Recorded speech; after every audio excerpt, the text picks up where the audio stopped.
भाजपा बहुत strongly contest कर रही है आपके खिलाफ, और मैं ये सवाल भी आपसे पूछना चाह रहा था कि जो पुरानी बातें थी वो वापस दोहराई जा रही हैं, भ्रष्टाचार के आरोप वापस लगाए जा रहे हैं, आपके साथ जाना ये गलत है ऐसा बताया जा रहा है भाजपा की तरफ से, और खुले मंच पर कह रहे हैं।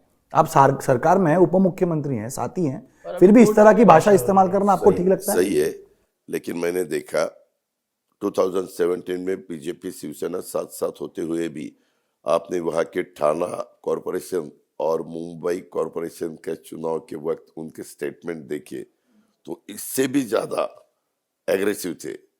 इतना कुछ हम टाइगर के मुंह में डालेंगे, ये सब बहुत कुछ था, लेकिन चुनाव होने के बाद फिर सब ठीक ठाक हुआ। दादा, आपने तो नेतृत्व की बात की, आपने तो खुद बताया कि नेतृत्व करना पार्टी का कितना कठिन जाता है। पवार साहब से बातचीत होती है? किस प्रकार की बातचीत होती है?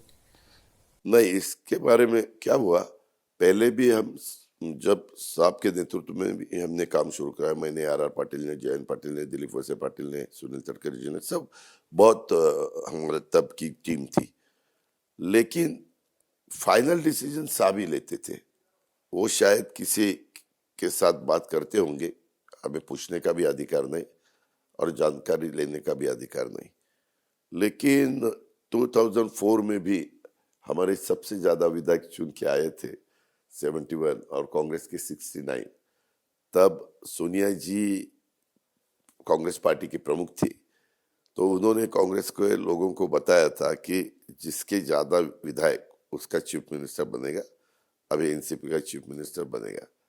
लेकिन बाद में क्या हुआ मालूम नहीं, हमारे प्रमुख जी, ये जो हमारे हाईकमांड है, उन्होंने 4 कैबिनेट मिनिस्ट्री ज्यादा ली, 4 डिपार्टमेंट ज्यादा ली और चीफ मिनिस्टर छोड़ दिया। 43 में से मेरे ख्याल से तब 22 या 23 हमारे मिनिस्टर थे और वो 20 थे।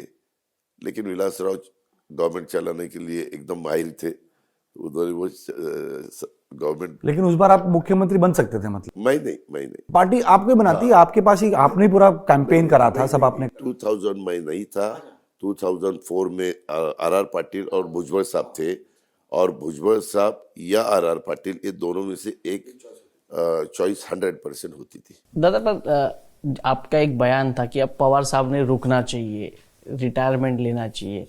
आज भी अजीत दादा उसी बयान पर कायम है? क्योंकि चर्चा ऐसी है कि बिल्कुल नहीं, उनका जो भी, वो उनका अधिकार है, वो जितना वहां रहना चाहते हैं, क्योंकि पार्टी उन्होंने तैयार की है, पूरे देश के वो बड़े नेता है, देश के सभी लीडर अलग अलग पार्टी को उनको बहुत रिस्पेक्ट देते।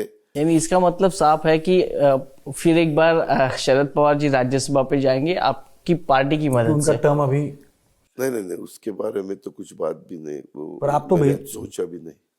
हो जाएगा ना, हो जाएगा। लेकिन नहीं, हम बैठे ही नहीं। हम हमारे प्रफुल्ल पटेल जी है, सुनील तटकरे जी है, छगन भुजबल जी है, ऐसे बहुत से हमारे सहकारी। यानी जब समय आएगा तब हाई होगी ना?